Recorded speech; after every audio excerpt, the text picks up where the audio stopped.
Hello, this is Anne Marie, and it's TipTop Tuesday, and it's August 18th, 2020, and it is my brother's birthday, so that's pretty darn cool. Once again, my viewing of the picture is gone, but I know now that it is still sending a message to everyone, so that's good. So the topic, so I'm just going to say hi, and hopefully I'll see comments as they come in. The topic today is sound healing. Somebody asked me about it, and I thought I would, obviously it's a huge topic, huge. I think sound healing personally has been going on since man first discovered sound. I think people have been using it with their voices. I think people have been using it with clapping, their hands. Later, they developed drums, they developed wind instruments, but today's focus is going to be on the Tibetan bowls. So I think, I can't tell if you can see them, but if I turn it a little bit, I'm sure you can see a lot of my Tibetan bowls up here. I used to have a lot more. And I got my first Tibetan bowl. This is my first Tibetan bowl. My sister sent it to me. The man who bought it from somebody in Nepal had said it came from Tibet and that it was 75 years old. I also have, and that was like 25 years ago. I also have another bowl that is also considered quite old. I'm going to play these pretty soon. What I wanted to do was throw in a little story before I play them. Tibetan bowl, but first, Tibetan bowls have 7 metals in them. They have gold, silver, I pulled them here, just a sec. Gold is for the moon, or gold is for the sun. Silver is for the moon. The mercury is for Mercury. Copper is for Venus. Iron is Mars. Tin is Jupiter. And lead is Saturn. Now, when I did research years ago on Tibetan bowls, what I learned is the main components are the bronze aspects of the copper and the tin. What the original traditional way of making these bowls was that they would actually look at the stars, the astrology, astronomy, also, where are the planets lining up? And based on the sky fixture is how they would mix some of the metals. Small traces of all of them, obviously most of them are the tin and the copper.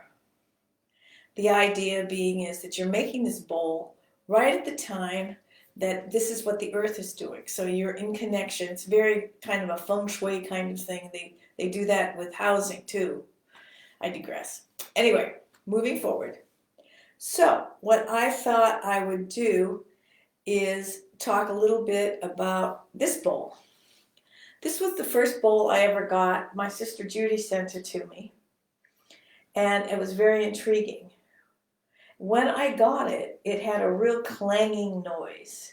It wasn't pleasant. It didn't sound good. And being an energetic person, I could see what was going on with this bowl. And this bowl, I'm fairly certain, is prior to 1950 when the Chinese came in and disrupted Tibet. Because there was a lot of heavy energy, disrespect for this bowl, and it tied in with Chinese soldiers. I won't tell you what they used it for, but let's just say it wasn't pleasant. And so when I had it, it took me months to raise the vibration of this bowl and to cleanse it and to make it a spiritual, sacred object again.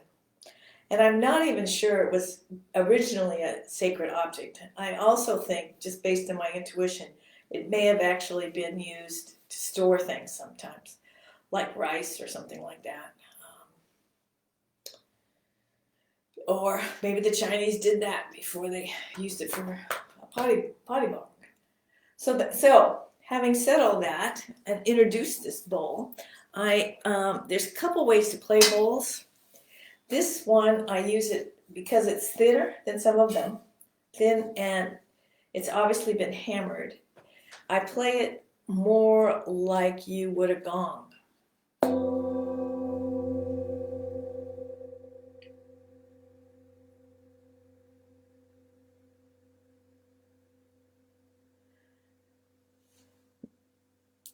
Now I think you can notice that the vibration continues, even as softer as it gets, and it goes through the airways, or the electronic waves, or whatever you want to call it. So I'm going to do that again so people can experience that, and this time I'll be quiet.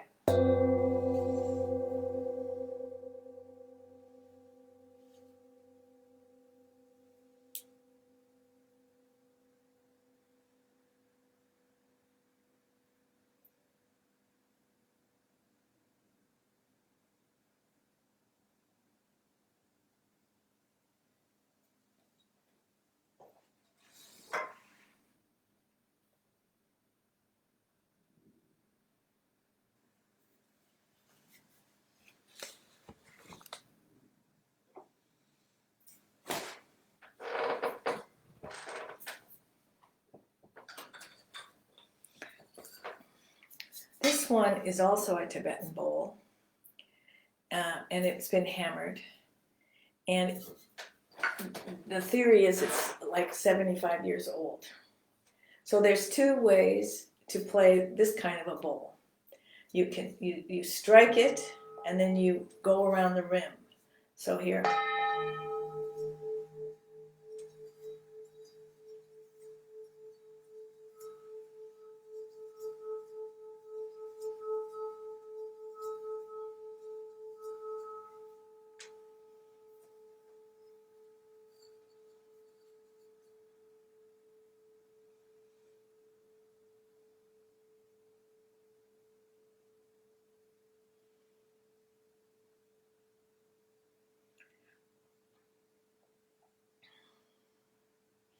And I'm going to give you an example of another striker. This one is made out of all wood. It has no cloth around the side, you can tell.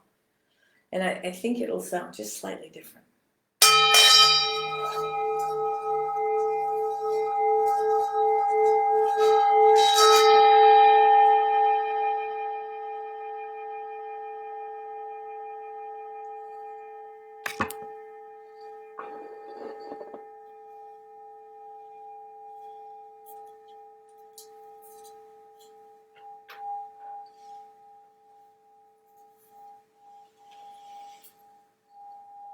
And here's another one. It's heavier. Let's see what this one does.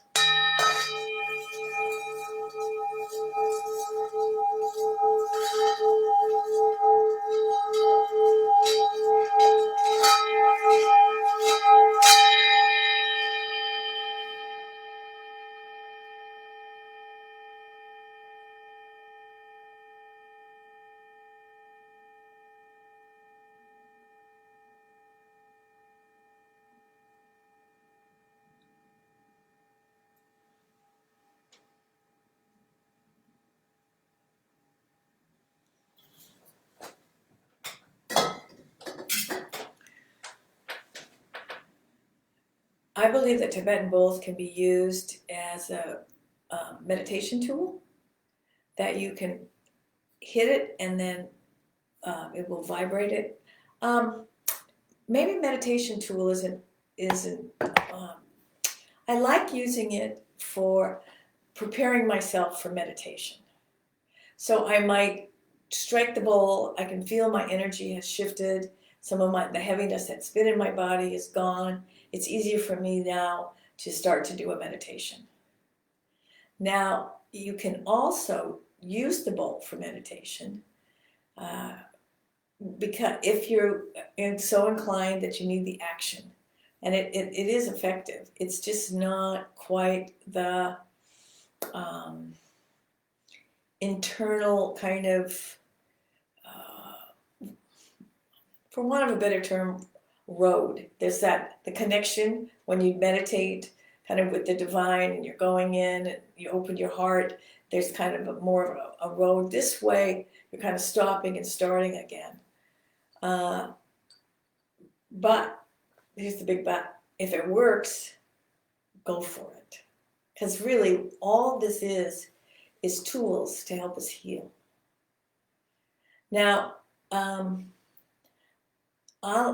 they also have little bowls. I think you can see the little bowls. Some of my bowls, which I didn't pull over, are newer.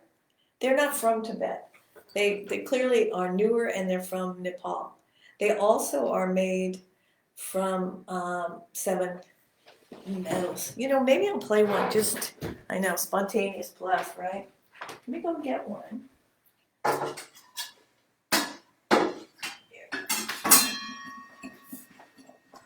I believe that this one is not very old.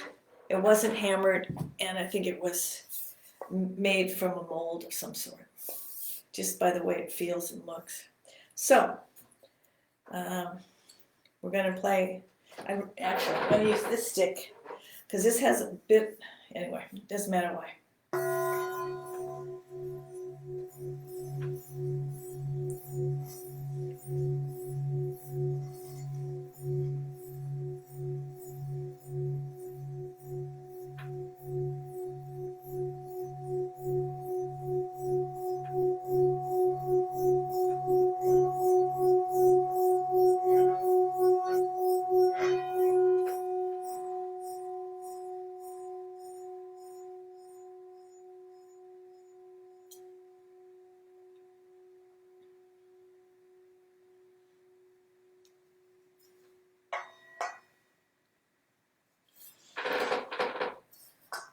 One thing that people do is they make, on their phone, they might make a little audio of themselves playing, and then they play it back and use it as a meditation tool. So you can do that also.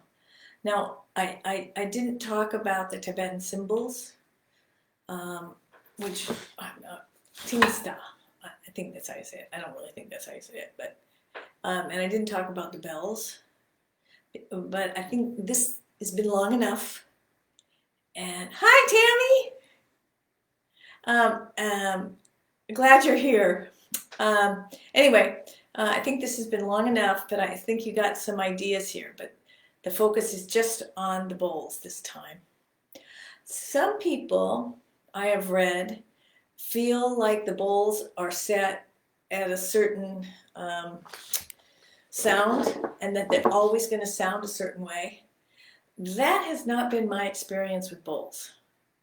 It might be true for other people. I think it's true for maybe crystal bowls, but I have not found that true for Tibetan bowls. It depends on the temperature of the room. It depends on what's happened in the room. If there's been a lot of heavy energy, like say somebody had a big fight, rah, rah, rah, rah. They had a big fight, then my chances are my bowls are going to go clink clank. They're just going to be a heavier, denser vibration. The bowls then, once you start playing them, will clear that energy, because that's what sound vibration does. It can raise the vibration. So, and different bowls will affect different chakras. But again, it's this is enough. So enjoy. And Tammy, thanks for coming, and hope to see more comments. I know a couple people wanted me to do this, and I'm really glad to do it. Take care.